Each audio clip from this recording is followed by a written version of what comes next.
Welcome to Pennsylvania Newsmakers, and as always, thanks for watching. Well, we have the Speaker of the House of Representatives as our special guest, and then, do you know it's winter out there? How about our monthly energy update? We'll catch up on that, and we'll do all of that after these words.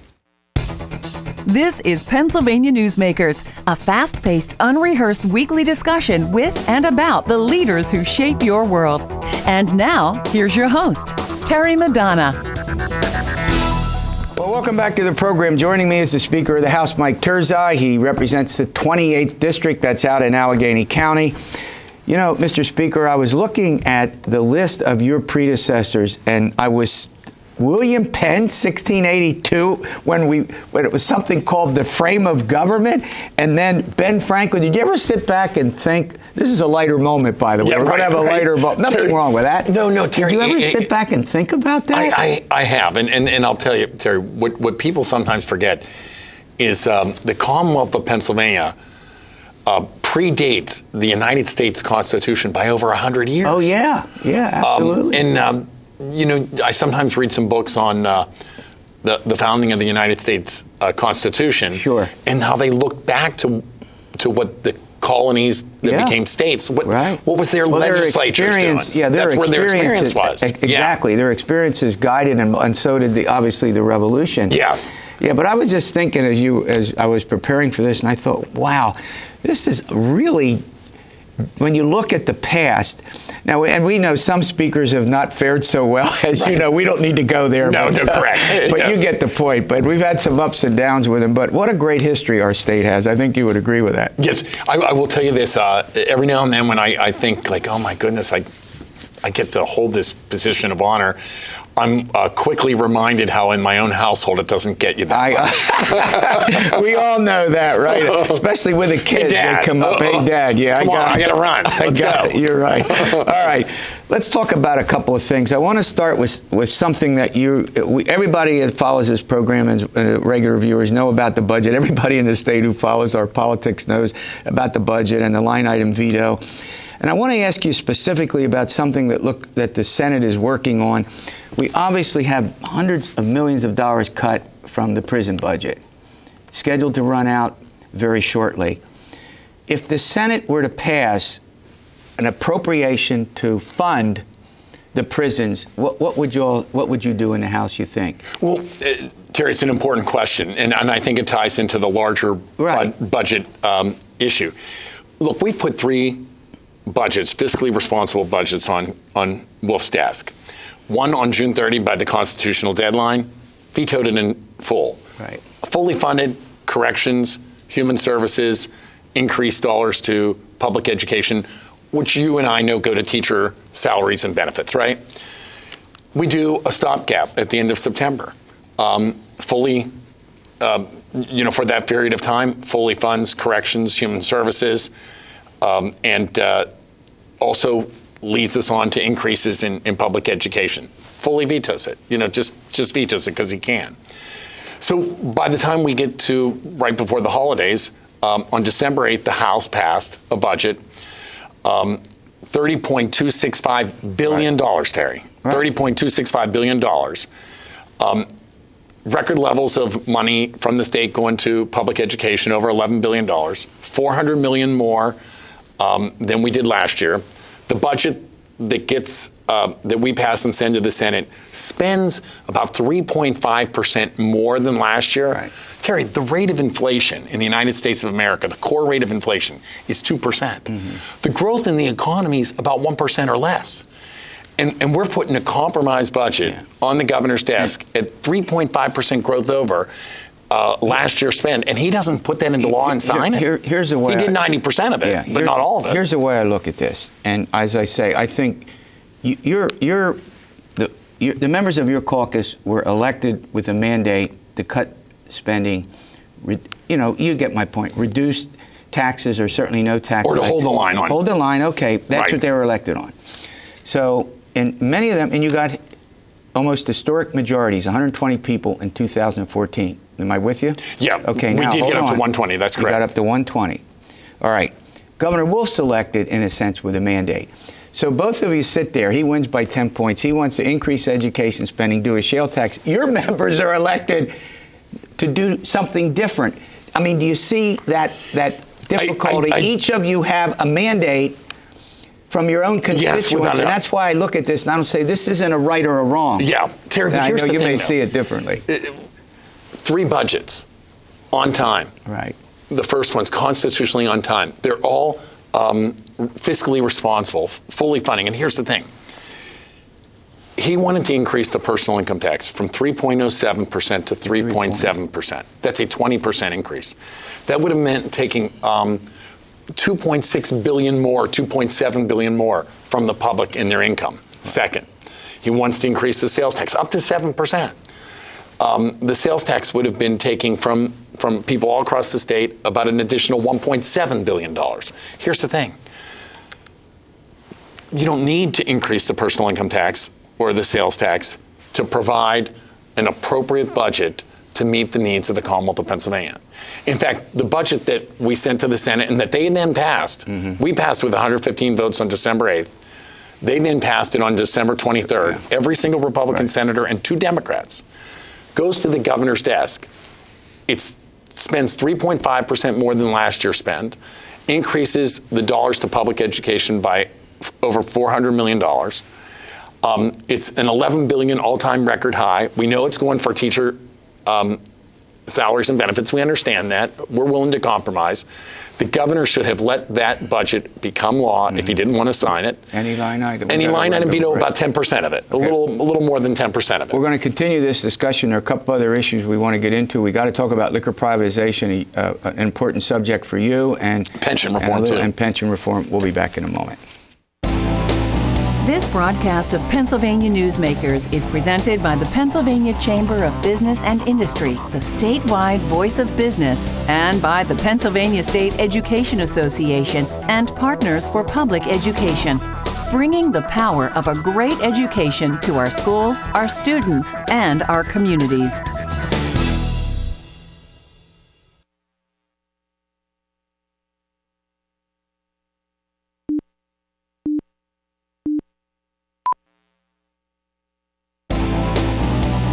This broadcast of Pennsylvania Newsmakers is brought to you by the Pennsylvania Highway Information Association, the go-to source to learn about transportation projects and issues.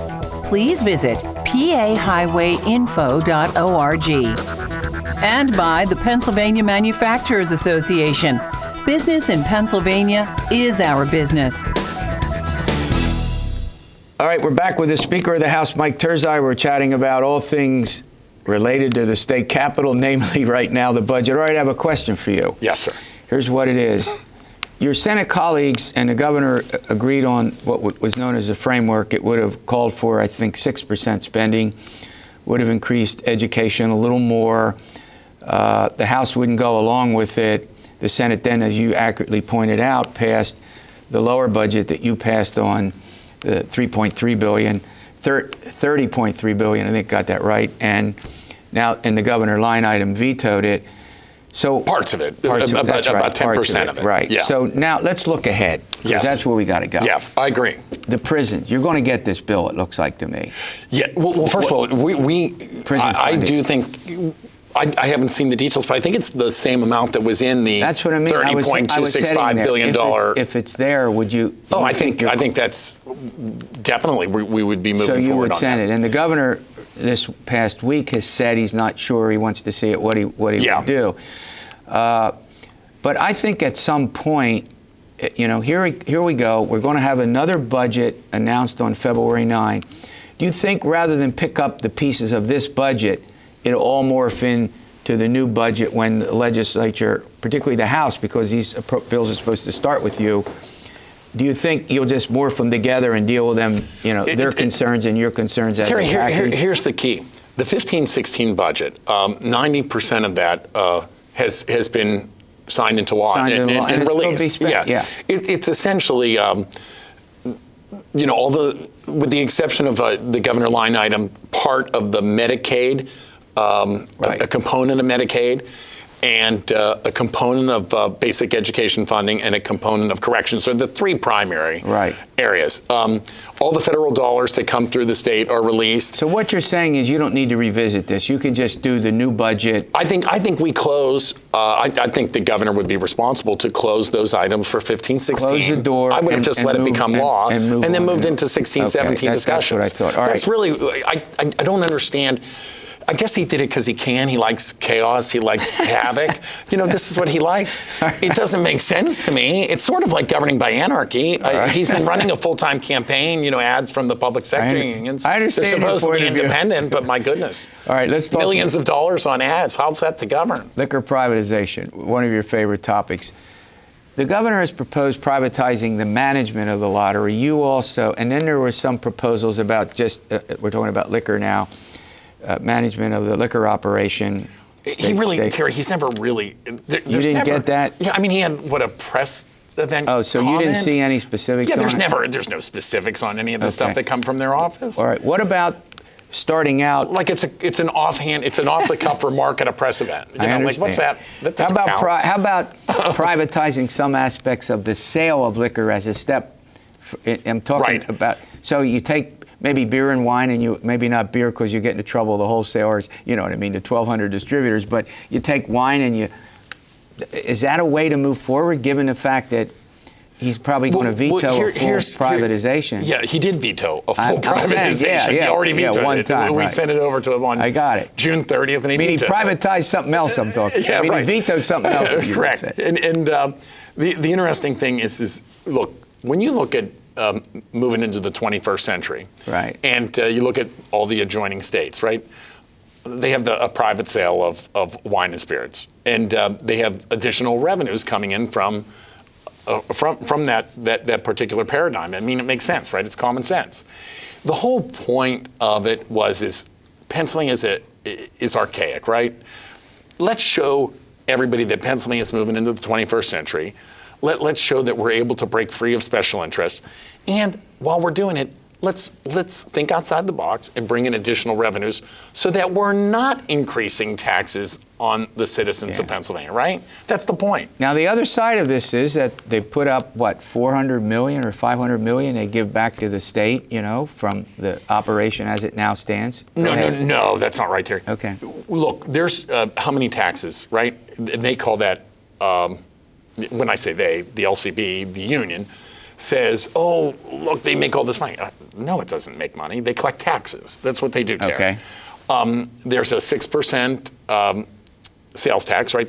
It applies to sale of wine and spirits just like it does to everything else, the sales tax. There's an 18% Johnstown flood tax, so that, which is a sales tax, right? So you're saying it gets that's 24% sales tax. People are paying it one way and then getting it back. Yeah. They're paying it but getting it back. It's just a tax that's collected and sent to the general fund. It's no different than the revenue department collecting the personal income tax. All right, we have about a minute and a half left. Okay. Public pension reform. Pensions. The hybrid plan. Here's the problem. New employees would be, have a choice between a defined benefit. Go ahead. We had two great proposals in the House. For many of us, the private sector has been in defined contribution plans, 401k plans, for what, since the early 90s? Yeah.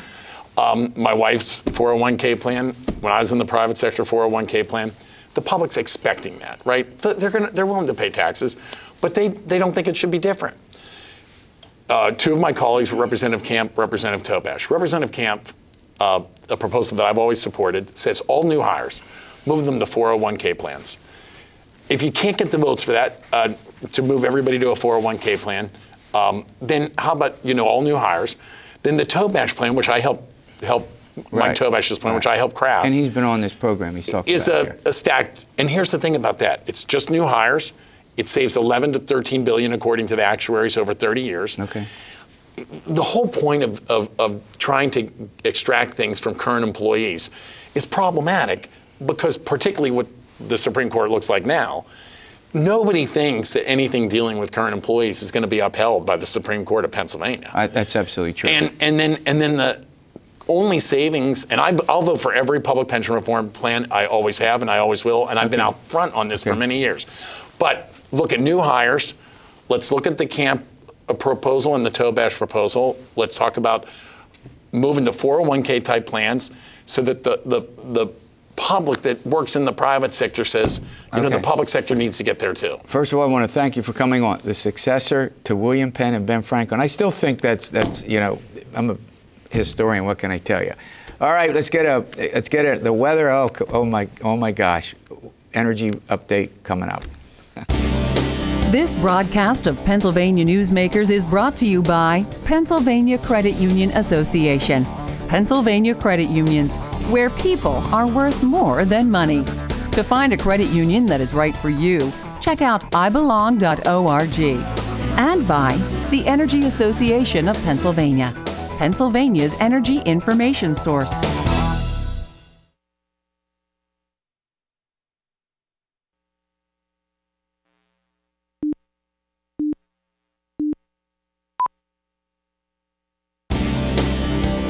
This broadcast of Pennsylvania Newsmakers is presented by the Hospital and Health System Association of Pennsylvania, working towards a healthy Pennsylvania, and by the Pennsylvania Coal Alliance, representing companies involved in America's most affordable, reliable energy source. To learn more, visit pacoalalliance.com. Welcome back. Well, we turn from the state government and its issues to energy. I'm glad to welcome Terry Fitzpatrick. He's the president and CEO of the Energy Association of Pennsylvania for our regular energy update. Winter's here. Is that right? All of a sudden. Yeah, it's been here, but now it feels like it's here. Yeah, well, tell me about it. And as we tape this, we're expecting a huge storm, so we're not predicting how many inches of snow we get. I'll leave that to the weather folks. All right, Terry, let's talk a little bit about folks who unfortunately may not have power, heat, electric. Correct. You can. What's this? How does the government know? How do we know who goes without, you know, that basic essential? Every year towards the end of the year, electric and gas utilities under the PUC's jurisdiction do a survey of residences that have been terminated during that year and not yet reconnected, to see what the situation is with them, to see whether they have any type of service or to see what's going on. And really it's designed to try to connect those folks with assistance programs that can help them have their service restored, to come up with a payment agreement if we can do that. Really, every effort is made to make use of all of the government and utility financed resources to try to get those folks back on if we can. Now, let me ask this question. Let's say they find, how do they do this survey? Is it telephone? Or do they? There's 4 different, they make phone calls, they'll write a letter, and as a last resort, if they still can't get in touch, they'll try a personal visit to the residents, yes. Let's say they find that someone lost their heat. Maybe they can't afford to pay their electric bill or their natural gas, whatever, however they're getting the electric, whatever it is. Electric or gas. So then what happens?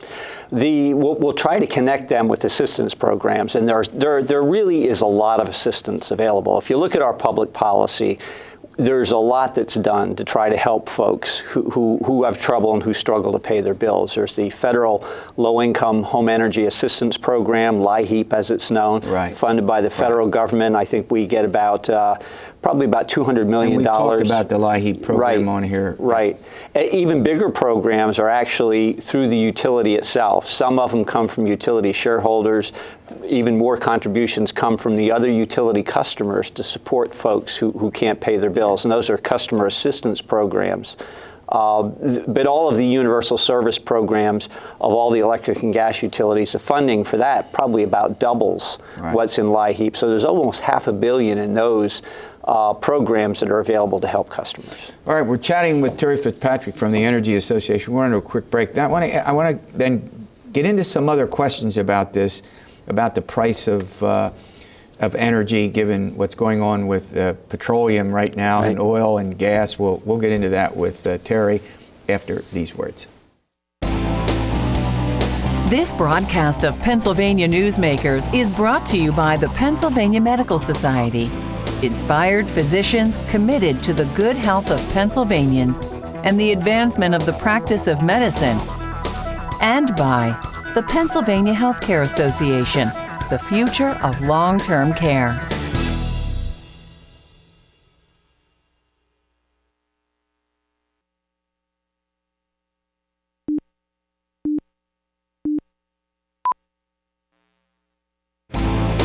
This broadcast of Pennsylvania Newsmakers is brought to you by the Pennsylvania Business Council and by the Pennsylvania Business Council Education Foundation. Welcome back to the program with Terry Fitzpatrick from the Energy Association. I know it's cold, and as we tape this program, you could be sitting at home with a lot of snow, and that's all we've been hearing about, right, Terry? That's right. First big one of the year. Yeah, and this is a little late, it seems to me. It sure is, yeah. I mean, we were wondering. We've been lucky. End of January, right. We finally get our first snowfall, and actually, it's been first real cold snap. Right. All right. So there's another component of this that I want to talk about. Historically low prices. Right. For electricity and energy. Natural gas. Where is this all going to go? Price is going to stay down. The stock market's terrible right now because of it, the petroleum, obviously. Go ahead. Right. Well, the outlook from a consumer standpoint is certainly good. The vast new gas supplies from the Marcellus are contributing to holding prices down. And that's true for both your natural gas service, if you have natural gas, but also for your electric service, because electricity prices, wholesale electricity prices, are largely driven by what's happening with gas prices, because gas is an important fuel that's used to generate electricity now. So these prices are very good. I think the outlook for the short term certainly is very good. But it's a market, Terry. Over time, you'll have supply and demand. When prices are low, you look for new uses. It tends over time to drive prices up. But that's a market. So at some point, the prices will go up, but who can predict when? On the policy side of it, something I know you pay a lot of attention to. Right. The drop in the natural gas price and the fact that permitting is, to open up new ones are at a standstill, really makes it more difficult to get a Marcellus shale tax through, because it wouldn't bring the same amount in, and the energy isn't. Right now, the companies aren't expanding. Correct. Is that a reasonable assessment about why it's there are many reasons why, but among one of the reasons why that would be the case? Well, it seems to me that's certainly a complication. Yeah. Now, some folks are trying to deal with that by coming up with a tax where the amount of the tax depends on what the price of natural gas is. I get it. At the wellhead. Right, so it would float, and the tax would be higher when the companies are making more money and lower when they're not. That's another way that they're trying to deal with it as well. But really, the point I want to make, that I don't want to be lost here in talking about the Marcellus, is, in a marketplace, the more supply you have, the lower the price is. These low prices for energy have probably been the greatest social program to help customers stay on that you could have. It's had vast public benefits. I mean, the price of natural gas is probably a third of what it was back in 2008. All right, thanks for watching Pennsylvania Newsmakers, and we'll see you next week, and stay well.